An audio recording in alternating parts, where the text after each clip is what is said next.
Hi there, Sharon Horne-Ellstrom here. Welcome to day 2700 of not our Be a Better You. What's she up to now? Documenting my journey originally as I came online from the brick-and-mortar corporate world of businesses and started learning and growing and figuring different things out in the internet, online, digital world. And like so many others, I went down a lot of rabbit holes, made a lot of mistakes, but learned a lot along the way. And so I like to document my journey and share that, because if I can save one person the wasted time and energy of going down a route that isn't right for them, then I feel like it's worth the effort of sharing it.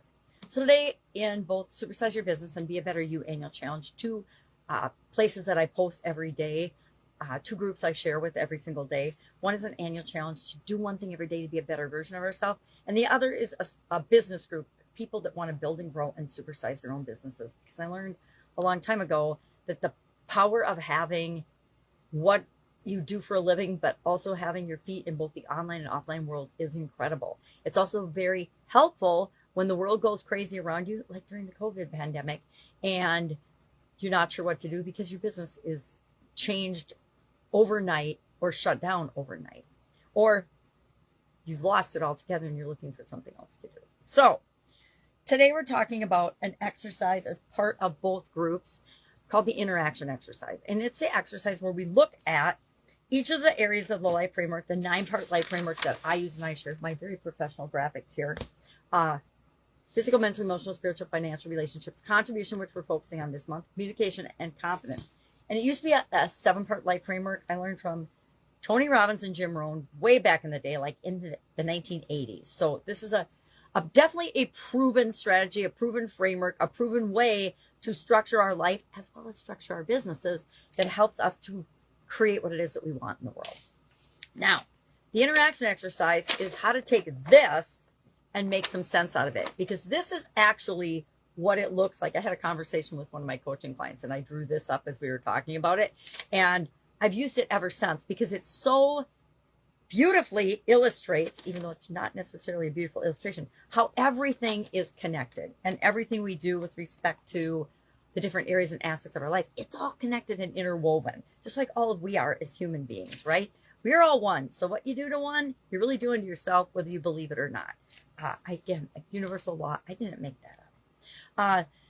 So today what we did for the groups is we looked at each of the different areas, and then I discussed and asked a question for the interaction exercise. How we do the interaction exercise, and I'll show you in my journal. I just write down the area that we're working on, contribution, and then each of the 9 life framework areas. And as I go about my day, I ask myself these questions and I jot down notes. And then at the end of the day, I journal about it. So I asked myself 2 questions about each thing and then 1 specific question about each area. So for each area, I asked, how does the area support or drain my ability to contribute?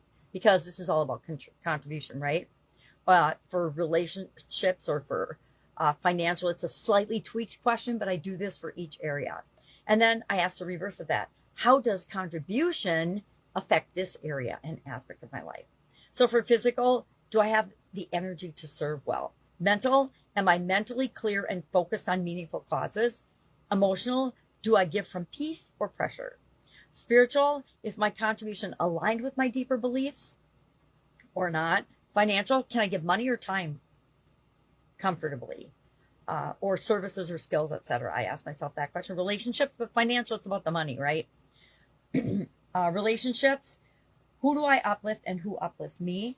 Communication, am I expressing my desire to serve, and then am I sharing the service that I provide in order to encourage other people to do it and set an example for other people, and to share the story of the organizations I'm aligned with? Confidence, do I believe I have value to offer?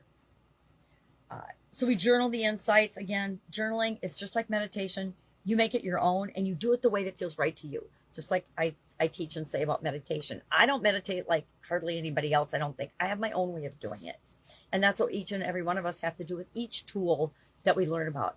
But this interaction tool is incredibly powerful, not just for contribution, but for every area and aspect of our life, because it allows us to be more self-aware and know what works for us and what doesn't work for us. Because we want to build on our strengths and what works for us and makes us feel good, not the opposite, right?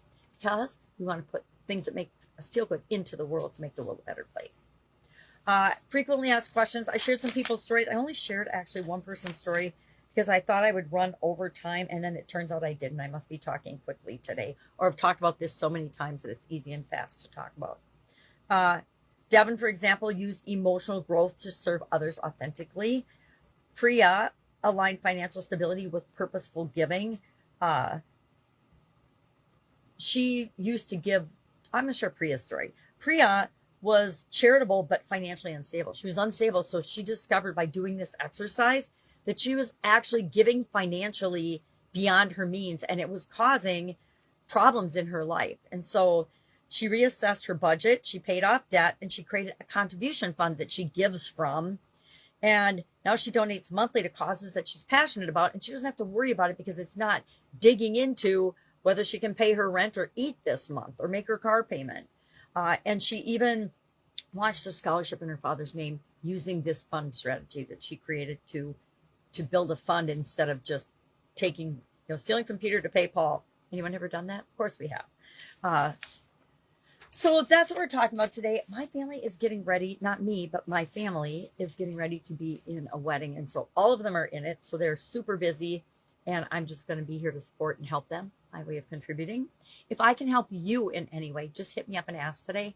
Otherwise, have a fantastic day. We're heading into another weekend. Have an awesome weekend. But otherwise, I'll be with you tomorrow. Have a great day.